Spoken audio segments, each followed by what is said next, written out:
Antes de começar, uma sugestão. Para mergulhar nas histórias, use fones de ouvido. A vida é feita de ciclos e elos. Cada encontro, cada experiência, cada momento, tudo isso vai marcando a gente. Mas todo ciclo tem um fim, e alguns elos também. Uns marcam mais que outros, deixando uma cicatriz. Mas o fim de cada um deles sugere um recomeço. Por isso, nesse momento, quero pedir a você que pense em um desses ciclos que te marcou. Pode ser o fim de uma amizade, de um amor, de um trabalho, da vida de alguém que você queria bem. Pode ser um fim bonito também, alguma vitória em um ciclo difícil. Não importa. Fins nunca passam por nós sem deixar alguma marca. O que faz diferença é como a gente lida com o encerramento de cada ciclo, de cada elo. E esse episódio é exatamente sobre isso. Sobre como nós lidamos com os fins e com os recomeços. Eu sou Gabriela Varela. Eu sou Érica Paixão. Eu sou Gabriela Viana e esse é o Vozes. Vozes. Vozes. Vozes. Vozes. Histórias e reflexões. O que é fim e o que é recomeço para você? Fim é quando você não vê mais perspectiva, é quando você não enxerga além. E recomeço é você justamente olhar em outras direções e fazer a escolha por um outro caminho. Essa é a Adriana Foz. Nos conhecemos quando eu a entrevistei para um programa da CBN. Ela me impressiona pela resiliência que tem. E para o dicionário, resiliência é a capacidade de se recobrar facilmente ou se adaptar à má sorte ou às mudanças. Mas eu encontrei na internet uma explicação muito melhor, que diz que resiliência é ter dentro de si um sol que nunca se põe. E eu achei isso muito curioso, porque a Adriana é, para mim, solar mesmo. E a fala dela sobre o que é fim e recomeço transparece muito isso. A Adriana não é do fim e sabe recomeçar como ninguém, mas demorou a entender isso.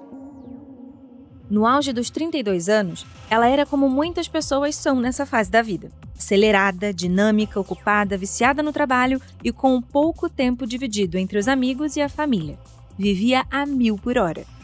Psicopedagoga, ela trabalhava em uma clínica e tinha muito prazer em ir até lá todos os dias. Na nossa conversa, que aconteceu via internet por causa da pandemia, Adriana me contou que sempre teve consciência de um defeito que a fazia muito mal. Se cobrava demais. Queria o mundo e era tudo ou nada. Se identificou? Porque eu me identifico super. Eu só balancei a cabeça para cima e para baixo e esbocei um sorriso quando ela contou isso. A vida parecia estar nos eixos e a Adriana era feliz. A 1000 por hora, mas feliz. Até que ela começou a agir estranho. Algo estava fora do normal. Meus pais, às vezes, eles lembram de uma coisa ou de outra, dizendo que eu estava, assim, muito... Uma sensação como se parecia que eu estivesse ficando deprimida, muito triste, muito amuada, coisa que não fazia parte da minha natureza, né? Eu sou uma pessoa que ficava triste, óbvio, mas não ficava, assim, tão para dentro, tão introspectiva. Então, esses sinais, né, então, de 2 meses, assim, eu comecei a ter um cansaço maior, comecei a ter episódios de maior enjoo, de confusão, parecia uma desconexão mesmo com a realidade, que às vezes acontecia, como se as coisas ficassem muito distantes, como se eu estivesse, vamos dizer, numa órbita, era a sensação que eu tinha, né? Com isso eu acabei deixando o meu trabalho, eu falei que eu não ia mais na clínica, que era um lugar que, imagina, que eu me via indo todo dia, que eu nunca tinha pensado em parar, que eu adorava, aquilo me trazia energia e eu não queria mais trabalhar e eu comecei a pegar algumas coisas assim, eu tenho horta em casa, né? Então eu pegava na terra e ficava fazendo movimentos muito repetitivos. Então esses sintomas aconteceram de fato antes e foram muito penosos, né?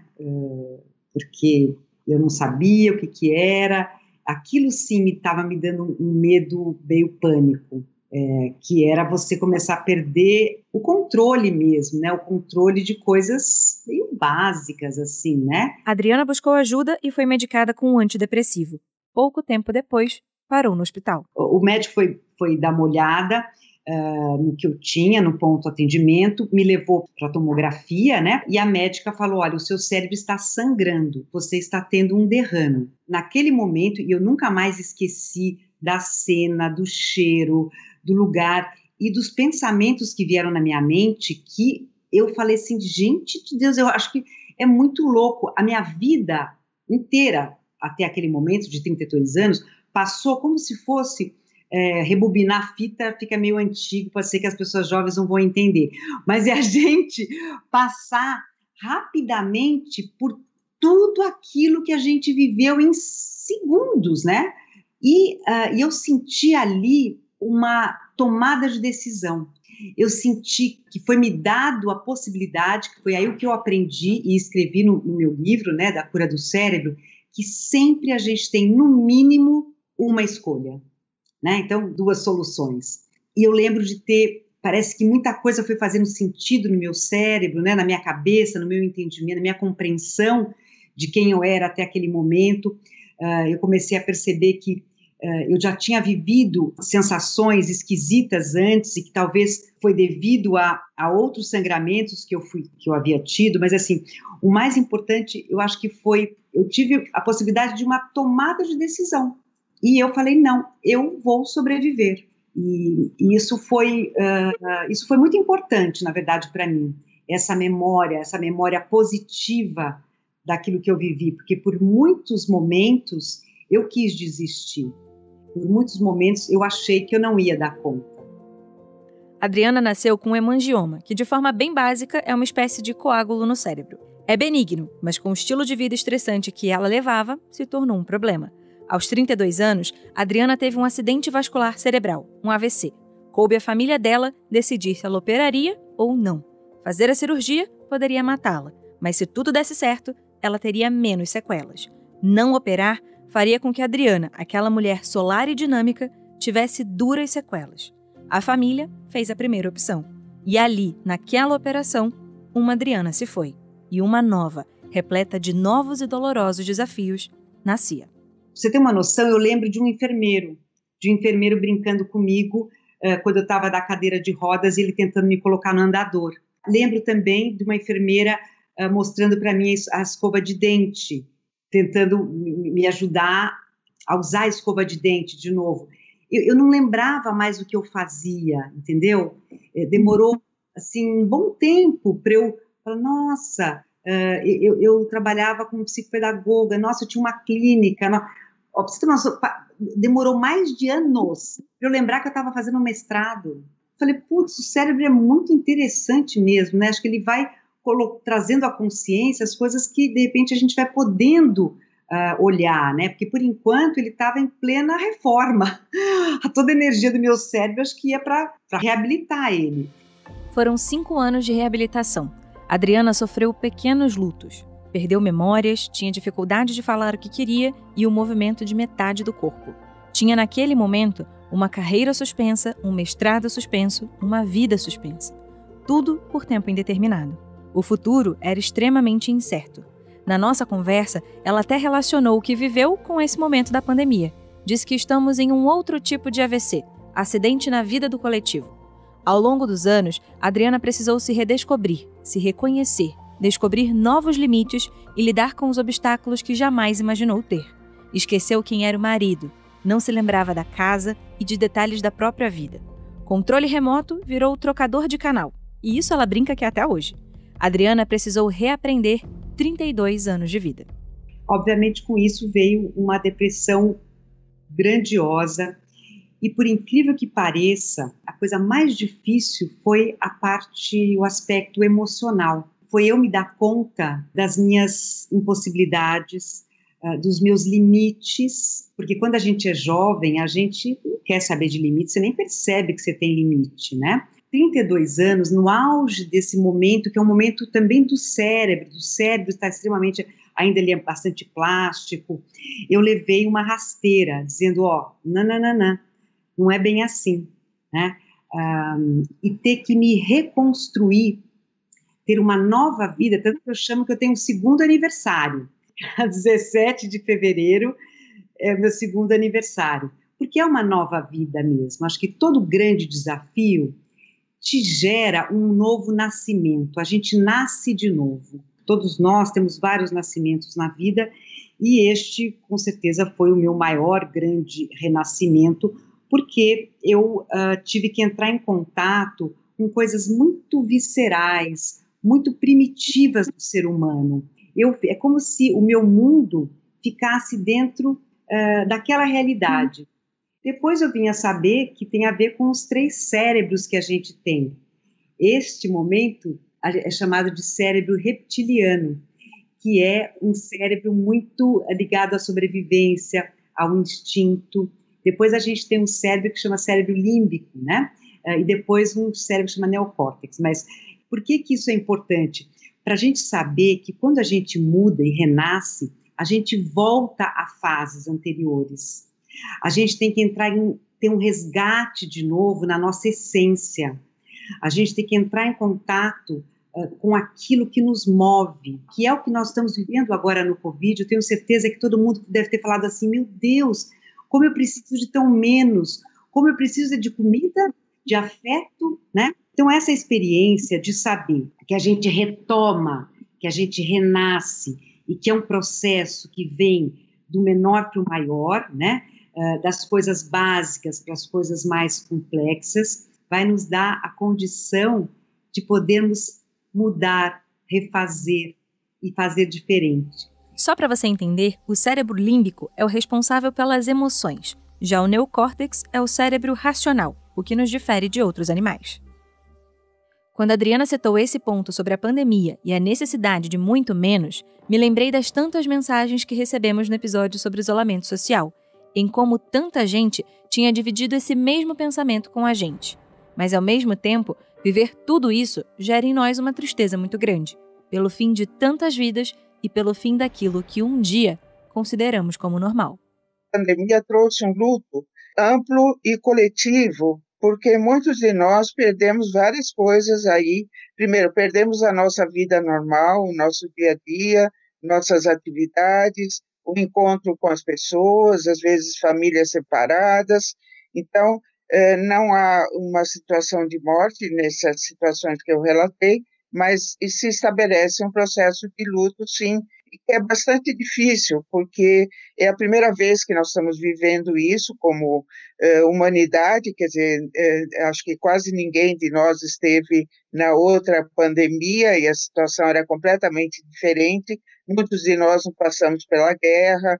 Além disso, o Covid, a gente vê o número de mortes a cada dia, e mesmo que não haja pessoas da família ou próximas que a gente perdeu, a gente sofre também pela perda dessas pessoas, pelo sofrimento delas, e também, claro, e aí muito mais profundo, aquelas pessoas que tiveram perdas familiares, de amigos, aí é bem mais difícil. Essa é Maria Júlia Kovacs, professora e coordenadora do Laboratório de Estudos sobre a Morte do Instituto de Psicologia da USP. Conversamos por Skype. Entender os processos pelos quais passamos toda vez que uma situação de perda muito grande acontece foi o que motivou as pesquisas dela nas áreas de luto e morte. Nossa conversa era tão profunda que, em alguns momentos, a Érica, a Gabi Varela e eu ficávamos em silêncio, processando as informações. É que todo mundo lida com algum luto, algum fim. E fazer esse episódio foi lidar com os nossos também. E é curioso ver como todo luto tem um quê de apego, de não saber ao certo como lidar com ele. É algo que mora naquela ausência que fica e que a gente quase nunca sabe explicar o que é. É um aperto no peito e uma lágrima que desce mesmo que a memória seja boa. Embora a gente saiba que absolutamente tudo na vida, até ela mesma, tem um fim, nós evitamos pensar nisso a todo custo. E quando acontece, cada um reage de um jeito. Tem quem chore, tem quem se cale, quem se desespere, quem encare de frente e quem se agarre a uma força superior. Lá nos primeiros estudos que foram feitos sobre o luto, se acreditava que as pessoas passavam por estágios: negação, raiva, negociação, depressão e aceitação. Quem criou esses conceitos foi a psiquiatra suíça Elisabeth Kubler-Ross. Ela não pretendia criar um modelo definitivo, mas sim identificar as fases que antecedem a morte. para ajudar cuidadores, familiares e o próprio paciente em situação grave a lidar com esse luto. Mas hoje, a psicologia entende tudo isso um pouco diferente. Existe a possibilidade de passarmos por esses estágios em ordens diferentes, passar por um e não o outro, ou até mesmo viver o luto de um jeito que nem se encaixa aí. Ou seja, não existe um modelo de luto. Cada um lida com ele do jeito que consegue lidar. O processo de luto é um processo psíquico, a consciência, e por isso ele é muito doloroso, porque ele é consciente, ele é vivido. A elaboração do luto é um trabalho psíquico, é um trabalho. Ele demanda energia para esse processamento de como é viver sem a pessoa querida, ou como é viver uma separação, mesmo quando não tem morte. Envolvem sofrimento, envolvem dor, mas envolvem também aprendizagens, como é, por exemplo, viver sem a pessoa ou viver sem uma dada circunstância, então se eu perco o emprego e tal. O luto não é doença, o luto é crise, e como todas as crises, ele tem um poder de desorganização muito grande, mas também uma possibilidade de reorganização e às vezes até para melhor. Tem gente até que depois até pode aprender uma série de coisas, pode fazer coisas que nunca fez. De toda a crise sempre pode resultar um ganho. Raul foi daqueles que ficou diante de um fim e se reinventou. Encontrou novos ganhos. Tempo, por exemplo, é algo que ele não desperdiça mais. A morte é a parte mais esquisita da vida, que ninguém gosta dela. E todo mundo procura fingir que ela não virá. Mas ela vem. Eu senti a morte na minha porta, em um momento que eu fiquei em dúvida se eu sairia ou não. Raul é professor e médico cirurgião no Hospital Sírio-Libanês, em São Paulo. E foi lá, no local que antes era lugar de trabalho, que ele passou as 3 mais longas semanas da vida dele. Raul contraiu a Covid-19. Quando conversamos, ele já estava bem e tinha voltado a trabalhar. Apesar de lembrar muito pouco do que aconteceu, ele ainda guarda aquela estranha sensação de quase partir. Do momento em que recebeu o diagnóstico até a primeira intubação, a doença evoluiu muito rápido. Todo mundo teve que correr contra o tempo. Eu comecei a ficar muito indisposto, com febre. Fiz exames, uma tomografia. A tomografia não era de Covid, parecia ser uma pneumonia localizada. Comecei a tomar medicação específica, mas não melhorei. Depois que eu fui para o hospital, fiz outra tomografia, meu pulmão estava totalmente tomado. E aí, então, já fiquei no UTI direto. Quando o pessoal que estava cuidando de mim falou, olha, você precisa ir para o tubo, eu aceitei como uma orientação de alguém que eu confiava. Nessa condição que eu estava, eu não ia ficar discutindo precisa, não precisa, é ou não é, até porque eu sou um cirurgião de aparelho digestivo, não sou infectologista. Então eu me comportei como um bom paciente, segui o que me orientaram. Assim como a Adriana, Raul tem poucas memórias concretas do que viveu nos dias de internação, mas refletiu muito sobre a cicatriz que o processo deixou. Você talvez aprenda a valorizar mais aquilo que na sua vida tem que ser valorizado. Você aprende a ser mais tolerante. E por que vale a pena ser tolerante? Porque não é sempre que a gente tem razão, não é sempre aquela frase, você quer ter razão ou quer ser feliz? Sabe? Eu acho que é bem isso mesmo, pô. Às vezes você tem razão, mas você abre mão da razão para poder ser feliz. É a mesma coisa que um cara vai te assaltar na rua, você começa a brigar, onde já se viu se assaltar e não sei o quê, vai querer sair na porrada, bater. Não é isso, a situação não permite isso. E isso não te estragar a vida, né? Porque tem muita gente que passa por uma má experiência e fica cheio de temores. Claro que tem experiências que são absolutamente dramáticas, mas muitas delas a gente aprende a administrar, né? E quando chega numa fase mais para frente, você vai ver que talvez uma das coisas que você mais vai querer na vida, primeiro é que a sua família esteja grudada em você, te amando. Você precisa amar e precisa ser amado. Isso todos nós precisamos. Mas você saber que você tem amigos, saber que você é respeitado, é estimado. Esse é o conjunto que no fim da vida pesa mais que você ter um super carro ou sei lá o que, entendeu? Como o pessoal sempre fala, né? Quando você vai para o caixão, você não leva carro, não leva dinheiro, não leva nada. Então, na verdade, você deixa. O que você deixa? Aquilo que você fez de bem. Aquilo que você fez de bom para os outros. Quando a gente começou a fazer esse episódio, eu logo busquei ler um livro da doutora Elizabeth. Aquela que eu te contei antes, lembra? Chama Sobre a Morte e o Morrer. Nele, ela faz a desconstrução de um tabu, o medo da morte. Elizabeth fazia algo que aparentemente é muito simples, mas muito poderoso: ouvir os pacientes. Lá em meados da década de 1960, ela percebeu que a medicina era muito focada na assistência da cura e do prolongamento da vida, e muito pouco no cuidado que os pacientes necessitam quando estão no fim da vida. Era tudo isso que Fernando Kawai tinha em mente quando decidiu ser médico paliativista, ou seja, aquele que dá assistência para que um paciente em estágio terminal lide com o fim da vida com menos sofrimento. Assim como o Dr. Raul, o Dr. Fernando também teve a Covid-19, mas os sintomas foram leves. Contraiu a doença ao lidar com diversos pacientes que morreram em decorrência dela nos Estados Unidos. É que Fernando vive lá, mas estava aqui no Brasil quando nos falamos. Veio passar uma temporada e ajudar as vítimas brasileiras da doença. Atendendo, sabe, aqui no SUS, quando o pessoal está precisando, ajudar no que puder, né? E retribuir um pouco eu que recebi tanto de meu país. Kawai é um humanista por natureza. Ele nem precisaria nos dizer as ações voluntárias que ele já fez para que a gente percebesse isso. Quando perguntamos por que quis ser médico, ele disse que a profissão conseguia unir o interesse que tinha por ciência com a possibilidade de, nas palavras dele, servir outras pessoas. E dava para sentir mesmo isso pela fala, pelo carinho como ele lembrava de cada paciente que atendeu e pela delicadeza em expressar tão bem os sentimentos que costumam ser tão abstratos. Conversamos sobre dor, sobre medo, sobre esperança e sobre como tornar esse processo de fim menos traumático. Ele pareceu ser um discípulo atento daquilo que Elizabeth Kubler-Ross escreveu sobre o morrer. Primeira coisa a fazer quando você tem alguém que esteja com medo, que não quer morrer. Reconheça a emoção. É normal ter medo. E só de você nomear isso já ajuda o coitado do paciente. Porque ele fala, eu tô com medo de morrer. Aí você vai falar e fala, não, tá tudo bem. Não tá tudo bem, você tá morrendo. Então, falar que vai estar tudo bem é a pior coisa para falar para uma pessoa. Você fala, olha, é normal, é difícil mesmo, mas você não está sozinho. Eu estou aqui, minha equipe está aqui. Eu posso te ajudar. Me fale um pouco mais.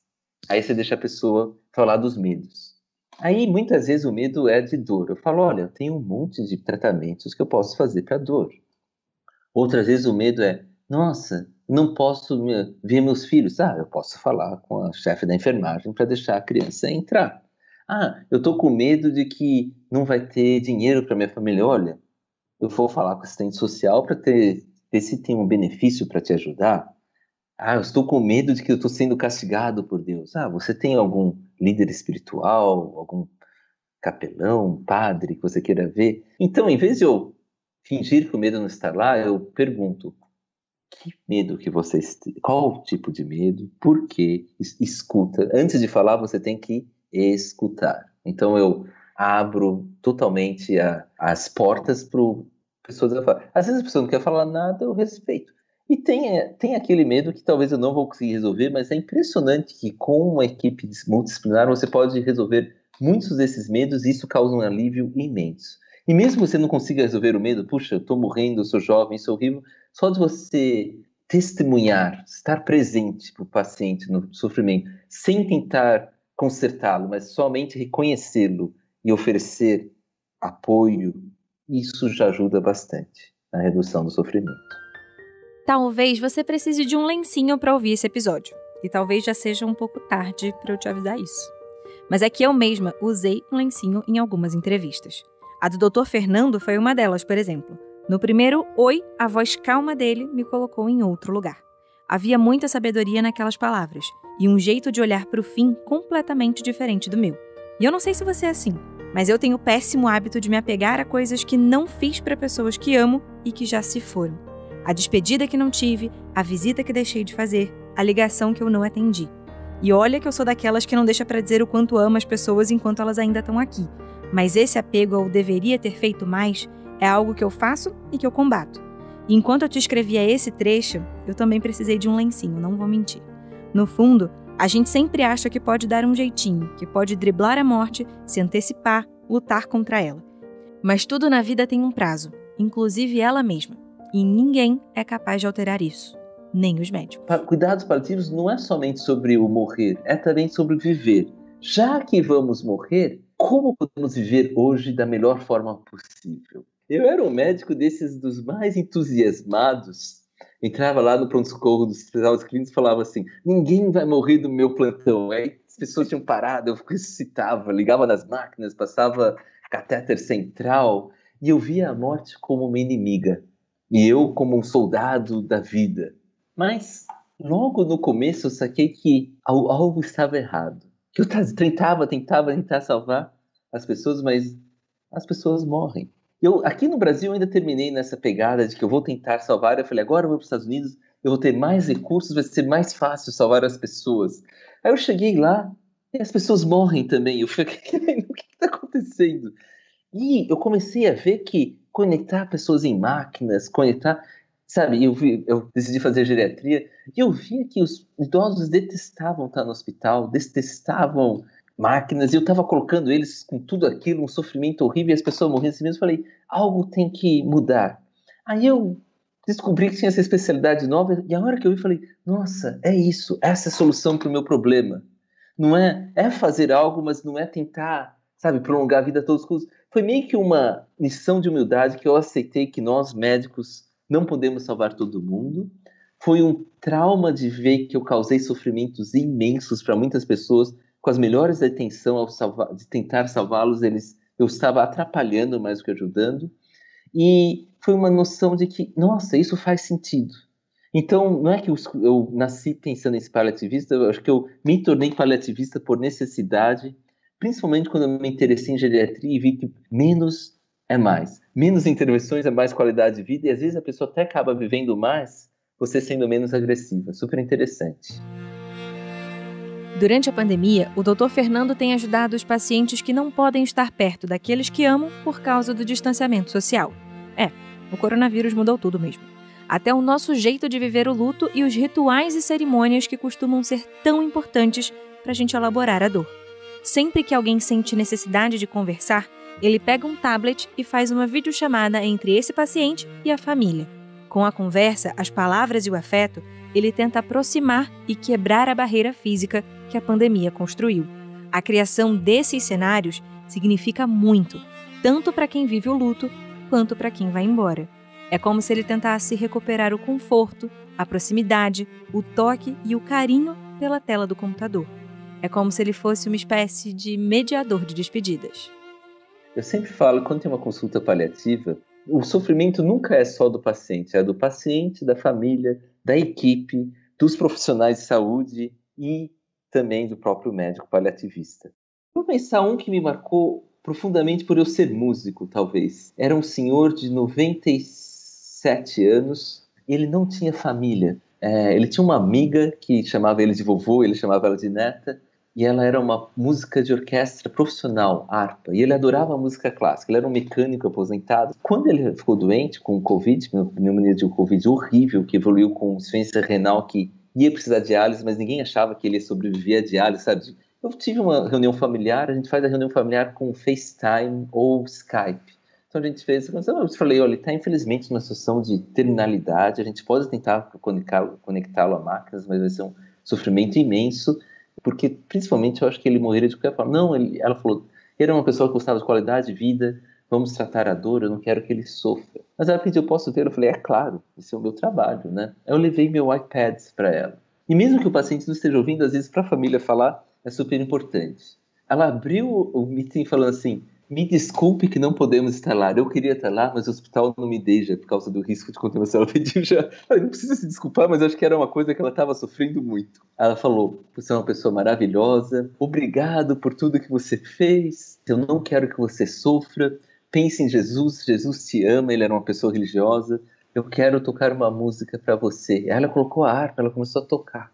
E engraçado que ele estava num coma profundo, ele acordou um pouco e começou a se mexer com a música. Foi uma coisa assim impressionante, baixou uma conexão espiritual de que a música era algo maior do que eu, ela ou eles. Foi uma coisa muito triste, mas foi tão bonito ver que assim, ela pediu desculpas, ela fez uma bênção e para mim foi uma honra participar daquilo.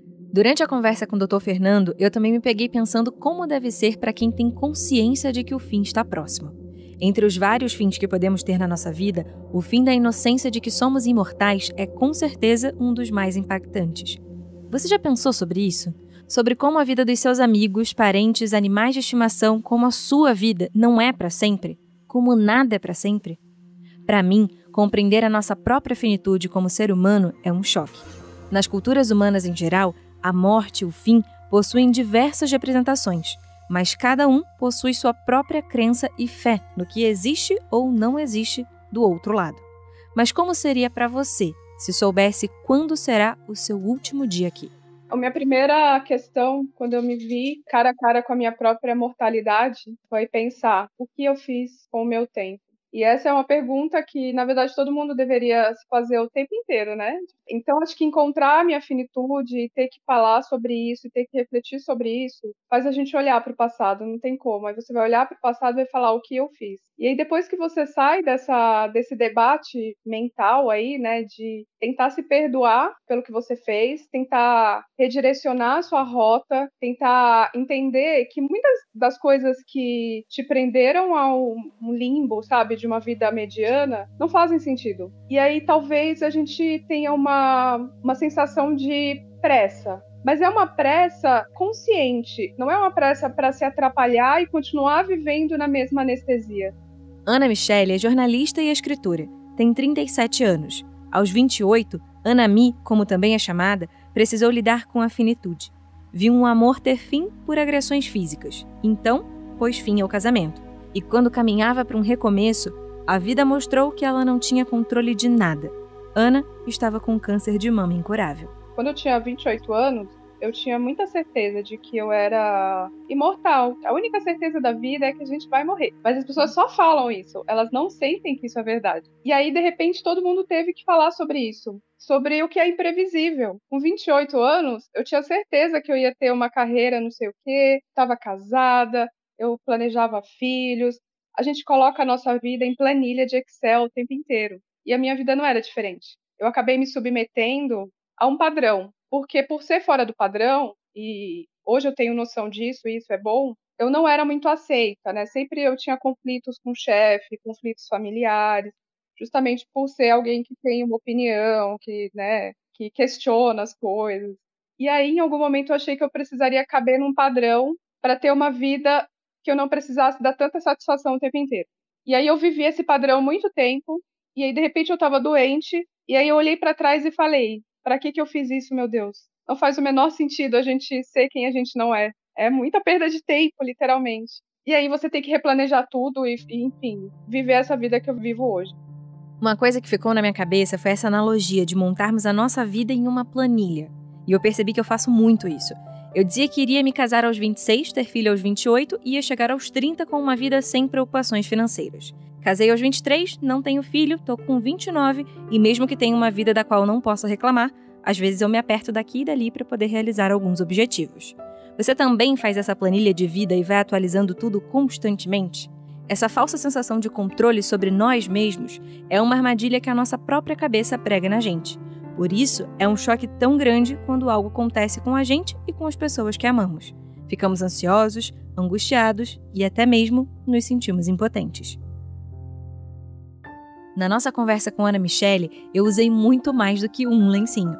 Ela me trouxe reflexões tão lindas sobre a nossa finitude que eu mal conseguia perguntar as coisas.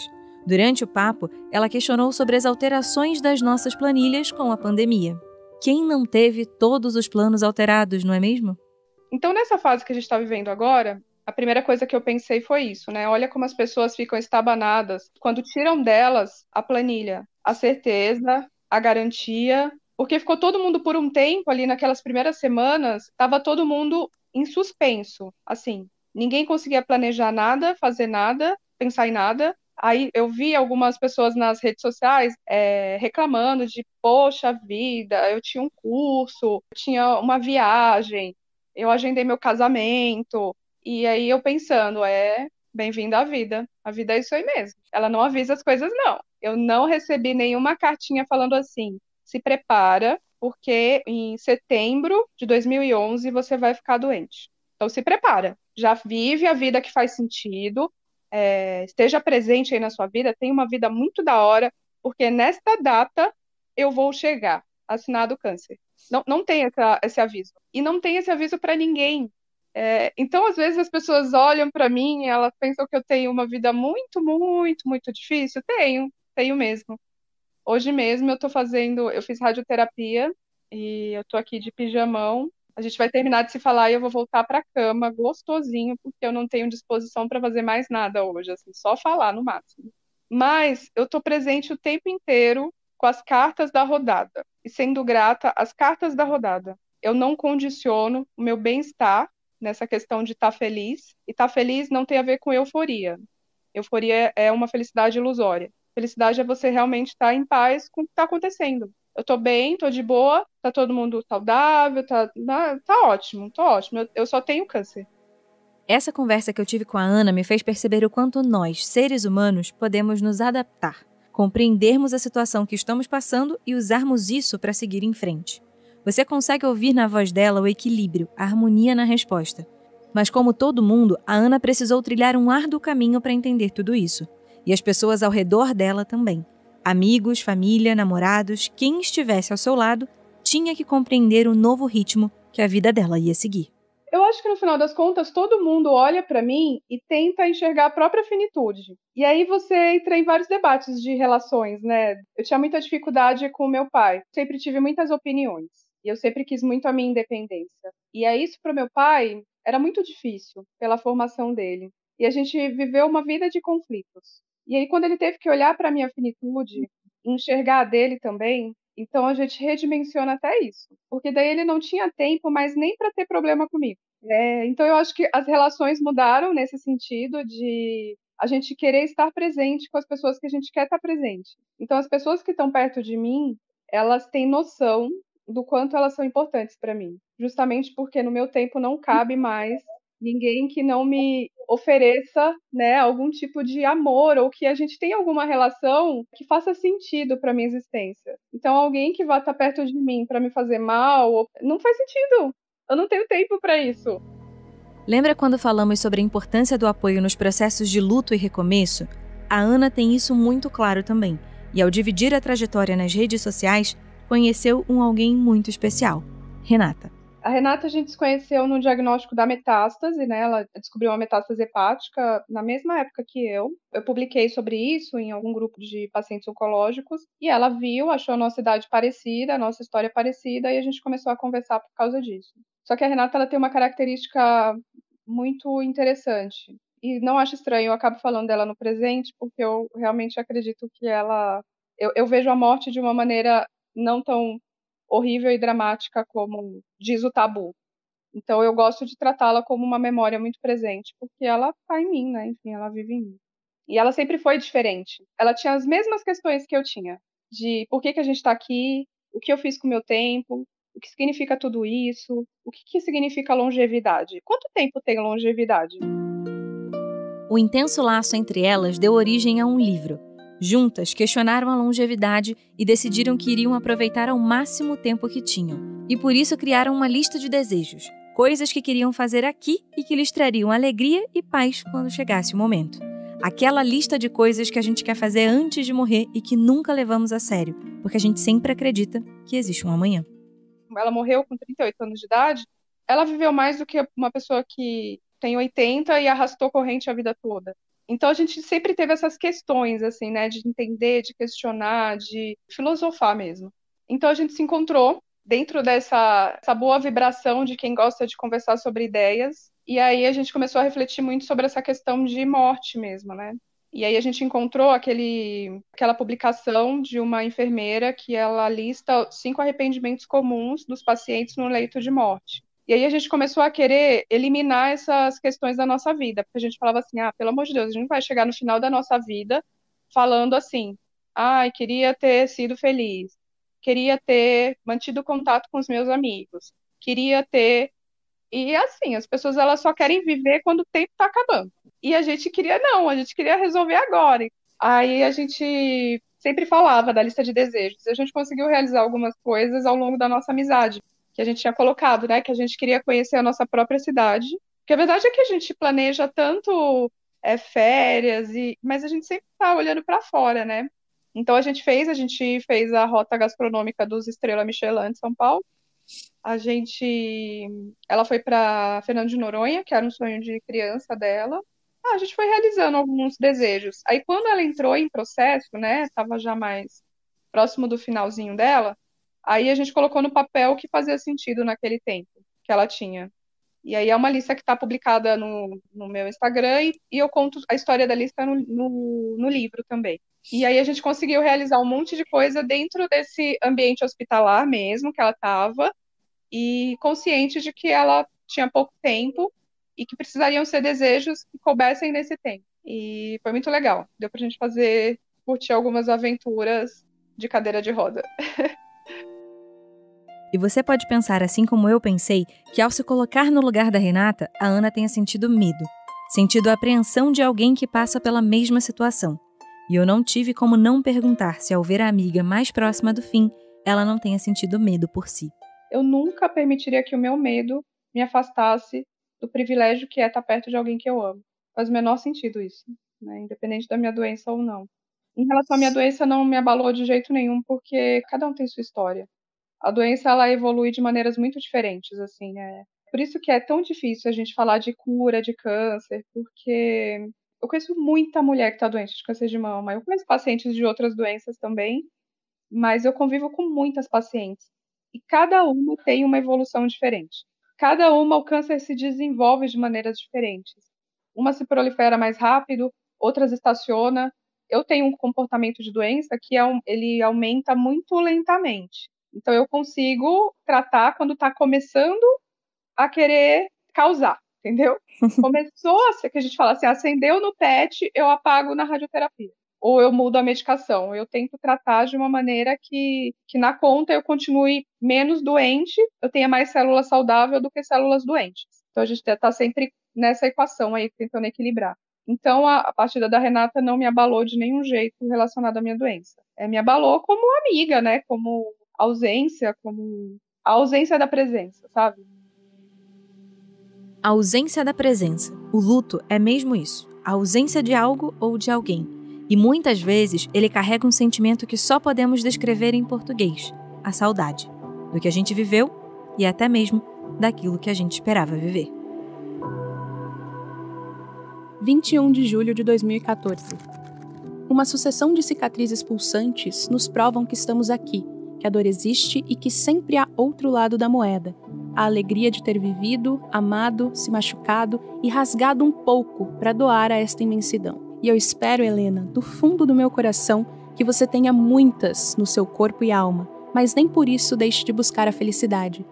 Neste dia, tenha certeza de que você viveu uma boa vida. É igual quando somos crianças e caímos. Nossa mãe diz, não corre, e você corre. Cai de joelhos no chão, se estrupia toda, chora e lamenta. Quando chega a hora de lavar, é pior ainda, dói como um inferno e no fim, você vai deixar de correr?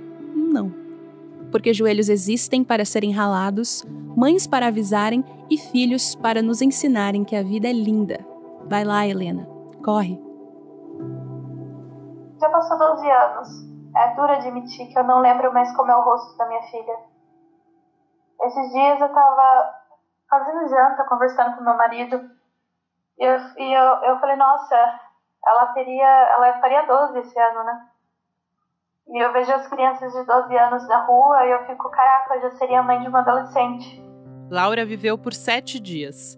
Respirava com a ajuda de aparelhos. E foi entre idas e vindas ao hospital que a despedida da mãe aconteceu. Mas o que me ficou na minha memória não foi ela não ter entubada assim que ela nasceu e ela não chorou e todo aquele desespero. Foi um dia em específico, o hospital lá, com aqueles corredores longos e largos e aquele silêncio que é sempre perto de uma UTI neonatal. E eu lembro que eu tinha acabado de passar pela cesárea, mas eu já tinha recebido alta, então eu estava indo para casa e eu voltava para visitá-la. Eu lembro que eu estava sozinha no hospital e o corredor que fica a UTI fica no final, e daí você segue, tem vários apartamentos, que é onde ficam as pessoas que acabaram de ter bebê. E quando você segue, você dá tipo num ambiente super grande, onde fica a sala dos recém-nascidos, que é aquela sala com vidro. onde fica todos os familiares. E na hora que eu abri a porta, estava toda a família do meu pai ali, porque a filha de um primo meu tinha acabado de nascer. E eu lembro que eu abri a porta e eu vi todos eles felizes. E daí alguém olhou para trás e me viu. E eu não conseguia andar, eu não conseguia respirar, eu não conseguia fazer absolutamente nada. Eu lembro exatamente da sensação de eu abrir aquela porta. Foi quando eu tive noção do quão enorme era o luto que eu ia viver. Porque eu não estava só me despedindo da minha filha, eu estava me despedindo de toda uma ideia de vida, de família, de adolescência. Paola foi para casa sem a filha nos braços. E ao contrário do que esperava, o que ela carregava era muito mais pesado. Lembra quando a Adriana falou que, de todo o processo doloroso que viveu, o emocional foi o pior? Para Paola também. Ela ficou mais de 1 ano sem sair de casa, com síndrome do pânico e depressão. Por um tempo, chegou a ficar sem falar. Daí você fica com o estigma de ser uma grávida, adolescente. No caso, eu parei de estudar, então eu não tinha nem chance de ter talvez um diploma, alguma coisa do gênero. Então acho que tudo convergiu para que eu ficasse extremamente mal. E em específico o fato de que, assim, minha família já não tinha apoiado de forma alguma. Então era só uma grande solidão. Eu me sentia sozinha mesmo quando as pessoas conversavam comigo. Porque elas conseguiam ver sentido na vida. E eu só conseguia existir. Eu acho que eu fiquei bem depressiva por 3 anos. Foram 3 anos horrorosos. Foram 3 anos que 1 ano desses 3 anos eu não lembro. Eu tava tão mal de remédio, mal de tudo, que eu não faço a mínima ideia do que aconteceu. E acho que quando eu comecei a colocar pra fora que a coisa começou a melhorar. O processo de cura começou quando Paola recomeçou a escrever. Um hábito da infância que amava, mas que tinha abandonado ao longo dos anos. Porque, segundo ela, o papel não te julga. E isso a encorajou.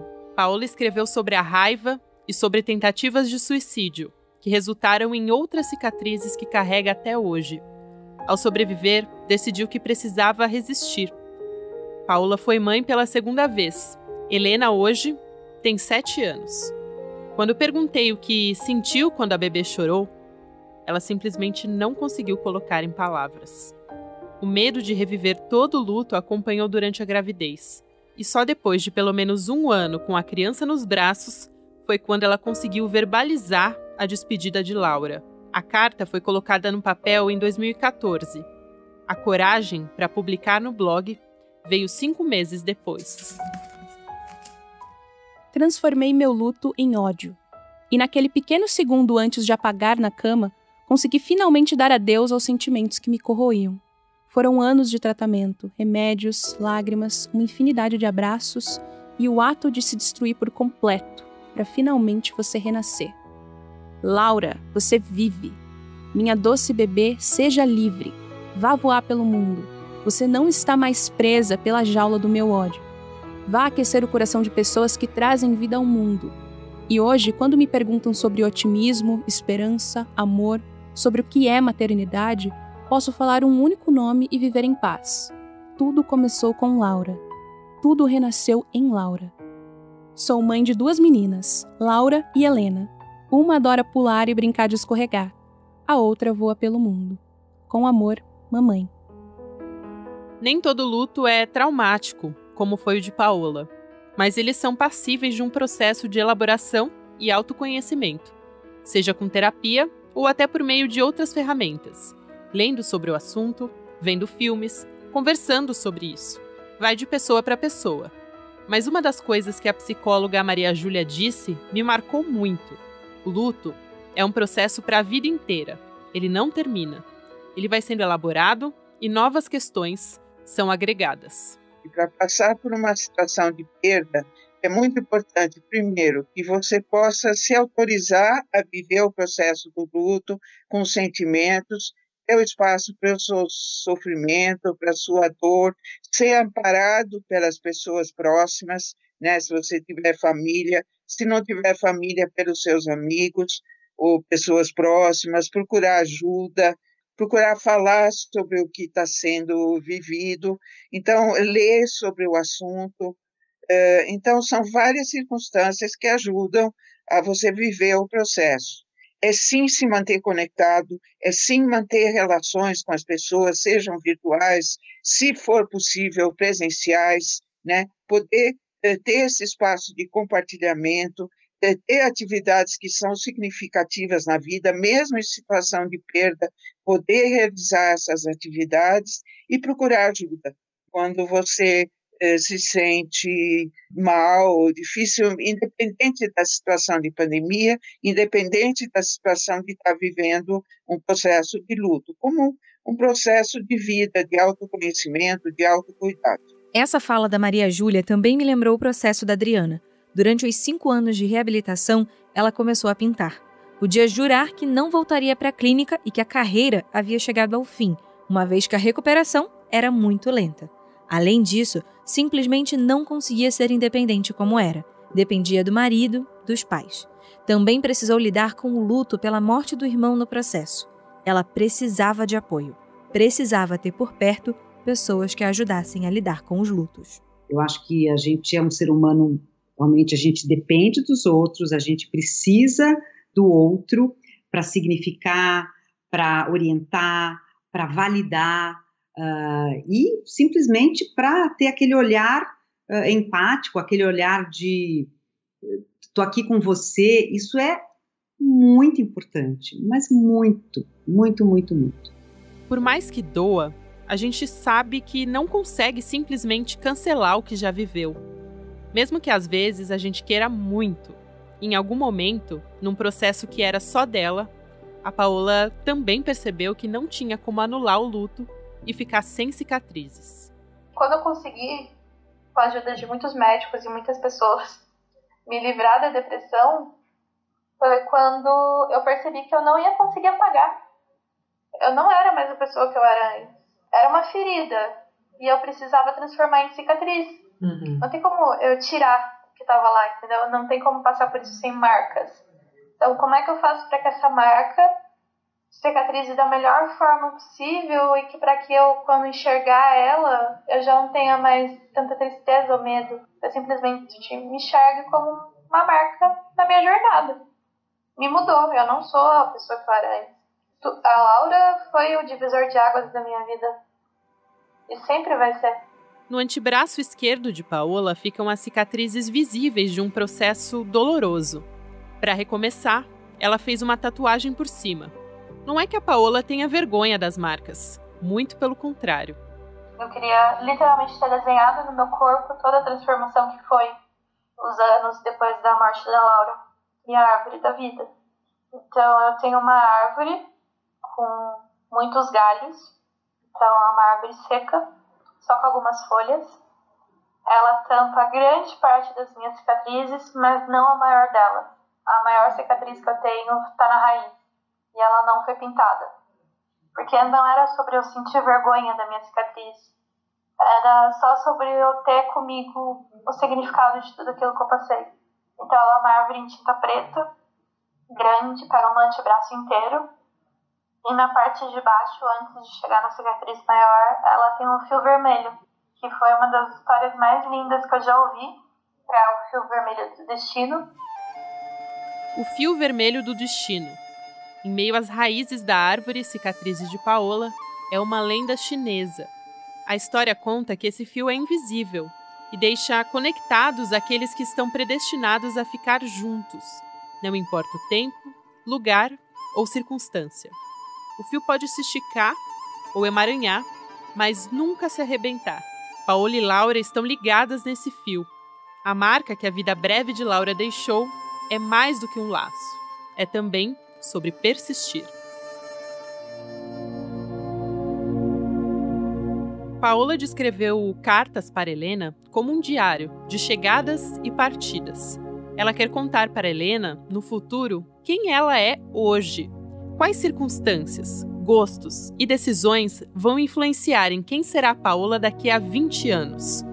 E nessa jornada, a mãe acabou descobrindo um pouco mais de si mesma. Ela diz que é uma terapia no papel. comecei a receber muitas mensagens de muitas pessoas que me escreviam cartas para falar que elas se sentiam também assim.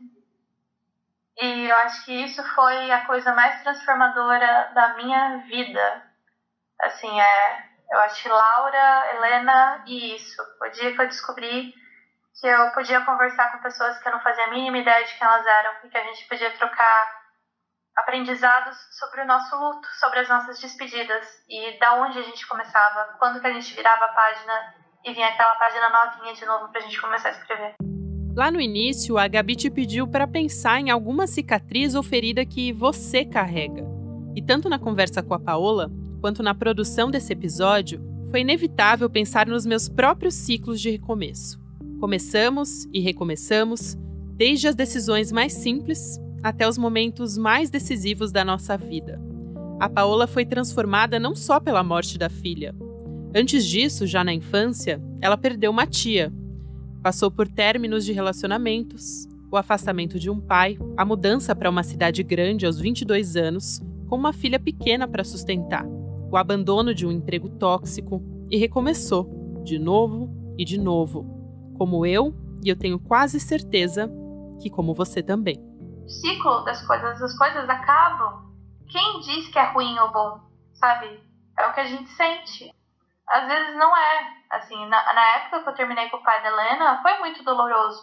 Mas foi uma das melhores decisões que eu tomei da minha vida. A gente não se fazia bem. A gente se dá super bem, cada um morando na sua casa. Então, são essas percepções que precisam passar por um luto. Você precisa passar por um fim para você entender como que continua depois disso. O processo de recomeço, em geral, nos traz muitas avaliações sobre quem somos, com quem queremos dividir a vida, de que jeito queremos viver dali para frente. Não é incomum que muitos laços que antes pareciam indestrutíveis se rompam. Não é incomum que algumas coisas ganhem mais cor e outras percam um pouco delas. E também não é incomum que essa mudança seja percebida por fora. Adriana, por exemplo, retomou a fala, os movimentos, a memória. Se separou do marido. Deixou para trás o excesso de cobranças e a vida de muito estresse. Aprendeu o equilíbrio. Hoje é mestre em ciências pela Unifesp, especialista em psicopedagogia e neuropsicologia, além de pós-graduada em psicologia da educação.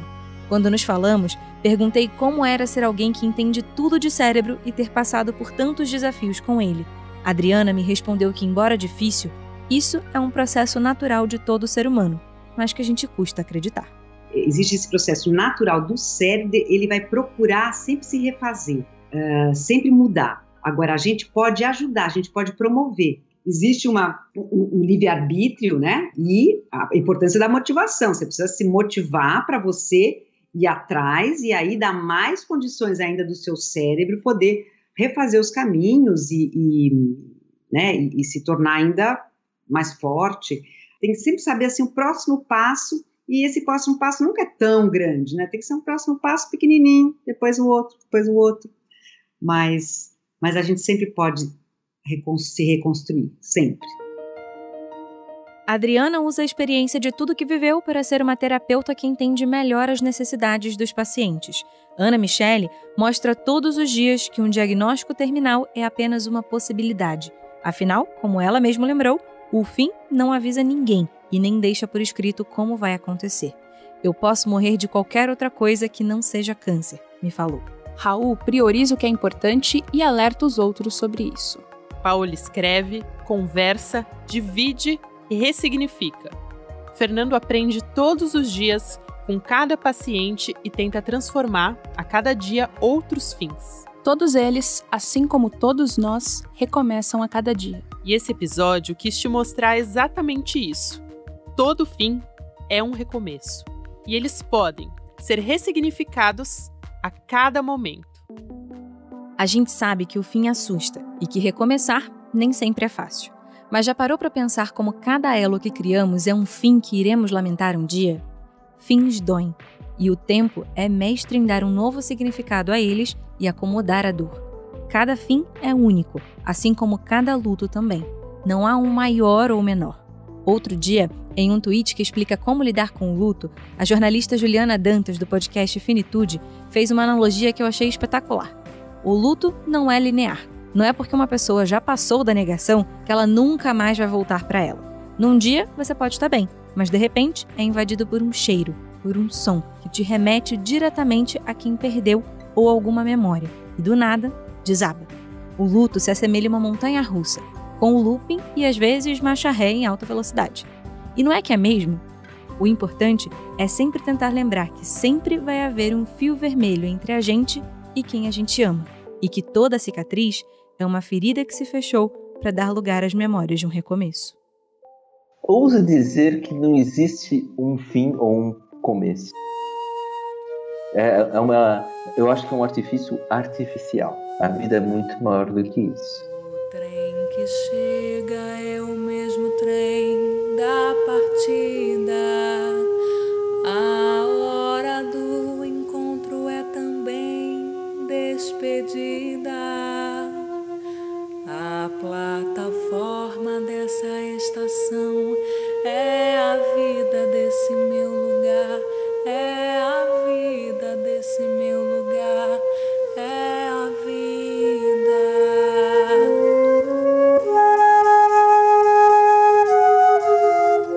Um agradecimento especial à jornalista Natália Toledo, que abrilhantou o nosso episódio cantando Encontros e Despedidas.